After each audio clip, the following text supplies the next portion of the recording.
Hi here, Finns here. I'm back for another video, and now I'm going to be doing the Junior Eurovision 2020 review.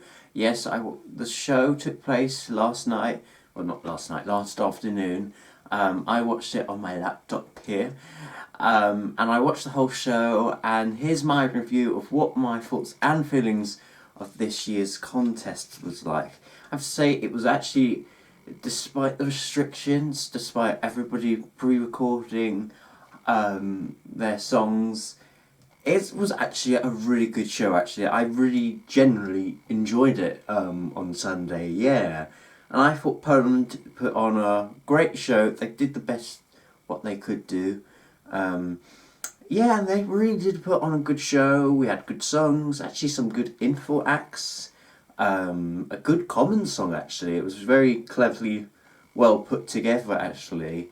And yes, and of course, as you can see, La France did win for the very first time on Sunday. And apologies, because when I was doing the reactions to the voting systems, I accidentally put the French flag the wrong way round.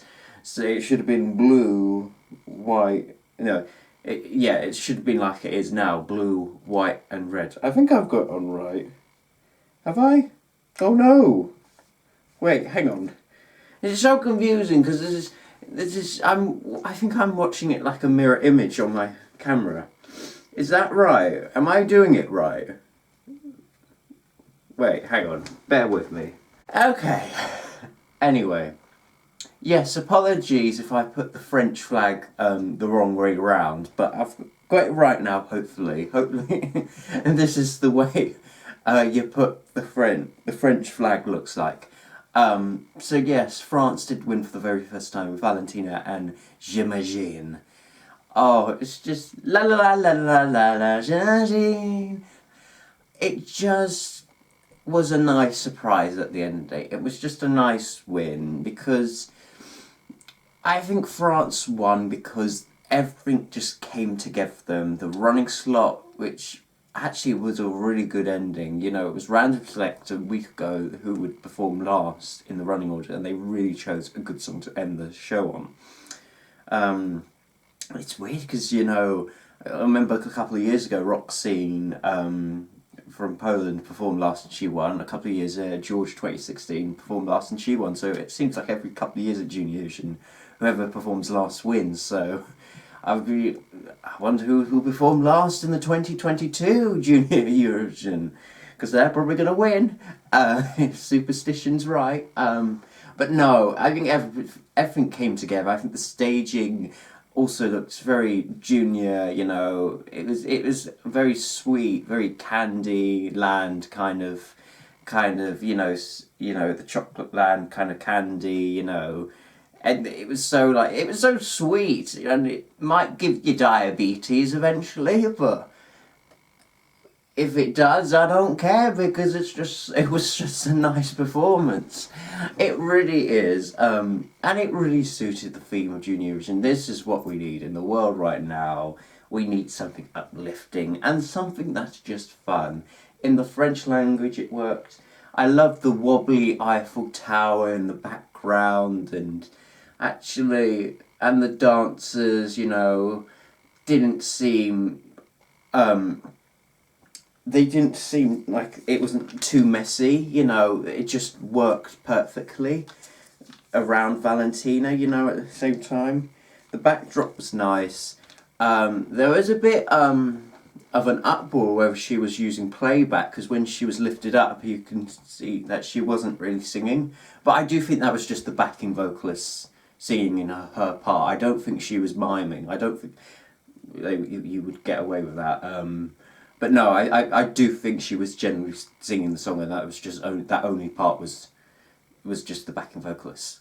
But yeah, it was just a nice fun song to end the show on, and it was just so nice when the points were coming in and Valentina was just so happy, and then she got really emotional when she won. It was actually really heartwarming and very nice to see that, you know, these children, you know, they are actual children. They're not like robots, you know. They are humans. They're kids at the end of the day, and they have got hearts as well.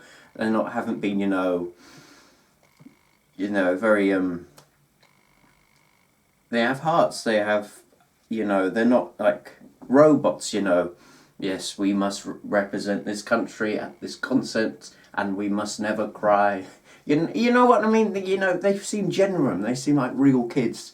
So it's just nice to see their reaction was so happy, because I think at the same time, you just never know who was going to win the contest. I think that was all exciting, how the results were going in, as well. Other things I want to talk about, Kazakhstan coming second. Wow, that staging blew me away. As many performances did, they threw the kitchen sink at that performance. But in a way it worked. The whole big white dress, the rain shower, the wings, the star in the sky. And yet it was so magical, so beautiful, so... Oh, actually, it gripped me. For the first time, it actually gripped me. How beautiful, and knowing the message behind the song.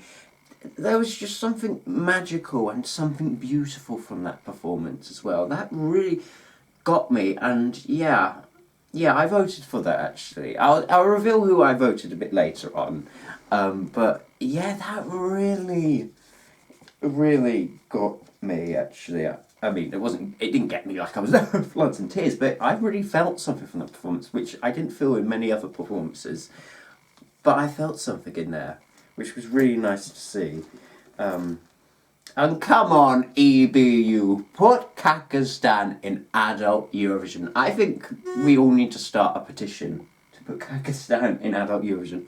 Maybe not in 2021 in the times we are, but 2022, come on now. It's getting beyond a joke. I think I'm ready to start a riot. If Kazakhstan is not in 2022 Eurovision, I'm ready to start a riot, Pitchforks at the ready, yeah,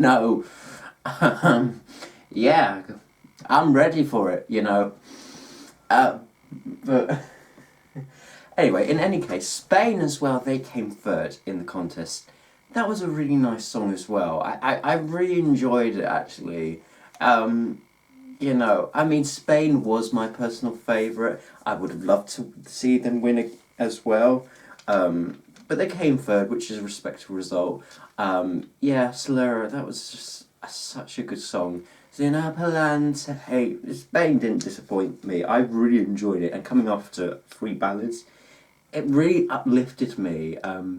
And yeah, I really thought this could have been a contender to win. But, third place is still a respectable result. You can't be disappointed in that. Not every country's only one country can win Junior Eurovision, and sadly it wasn't Spain. But coming third is still incredible. I'm still proud of them, and Solera did a really good job. It's not easy to dance and sing at the same time. She really did her best, and yeah, it just, maybe the staging did lean a bit more adult than Juno, but it still worked. It was still a very universal, it was very kids and adults could listen to that song, and I think that was the beauty behind that song.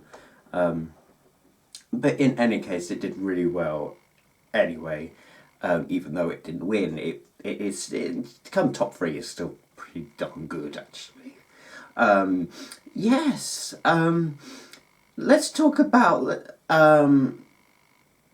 Poland itself. Poland hosting it, they did a really good job, actually. They made the most of what they got. There was some sort of little studio audience there when it was live, which I was surprised to see, because I didn't expect them to have people there. But it was nice to hear people like clapping after the songs and were there during the voting and the interval acts, which was nice to see. Some reaction, the hosts, they were fine, I guess. They were alright. I don't think they were laugh out loud, hilarious or funny. Ida was probably the best one. Surprisingly, she got them, who was also a host last year. She must have done something well last year. And then we had 2 other people as well. It would have been nice to see maybe somebody a bit younger host it. I'm surprised Vicky Gabor wasn't one of the hosts, actually. You would think, because considering Roxy last year was a host, I'm surprised they didn't choose Vicky, because I think she did say she would have liked to host, and I don't know, I would have liked to seen her, because, yeah, the three hosts we got, they were professional. I think they just weren't, I think maybe they could have had a bit more funny things to say, maybe. I can't remember any of the jokes they said. I don't really remember them that much, actually, this year. But yeah, they just did the job, I guess. You know, it could have been nice if Vicky was one of the hosts, actually. Yeah. Yeah. And the interval acts were good. We had this contemporary dance routine, which was really good, although, yeah, it was really good, as well. It had, not a duet, you know, a trio duet kind of Vicky, Gabor, Roxanne Wilder, and Duncan Lawrence all together. And I didn't realise Duncan Lawrence, that was a hologram. I thought he was actually there. I thought he actually performed the song there. It looked so real. There was the Common song they do every year, which were all holograms. It was actually quite nicely done. You can kind of tell they were all hologrammed in, but you know, there was a nice heart, and I think we really needed that song. We gotta move the world. Yeah, that was really nice, really sweet. And Alicia from Eurovision 2020, singing Empires. I'm happy she got her opportunity to sing. She's very lucky that Poland is hosting Junior Eurovision and got a chance to perform a song of what it would have been in Rotterdam this year. I thought it was very nice for them to let her perform, because, you know, Poland this year was, in my opinion, was a bit underrated. Not a lot of people were liking Alicia's song this year. Yeah, but I actually quite liked it, and I'm really happy she did get a chance. And fingers crossed, this could be a sign that we might see her in 2021, because she is a very good singer. Great voice. I actually quite like Empires. Burning an Empire. I think it could come top 10 at Eurovision. I'm a bit mad saying that, but you never know. You never know. Yeah, and what else? There's so much to talk about, so much to unpack. I'm going to do another video of my split results in another video where we'll talk about more of the voting and all of that. But yeah, Valentina was a great winner.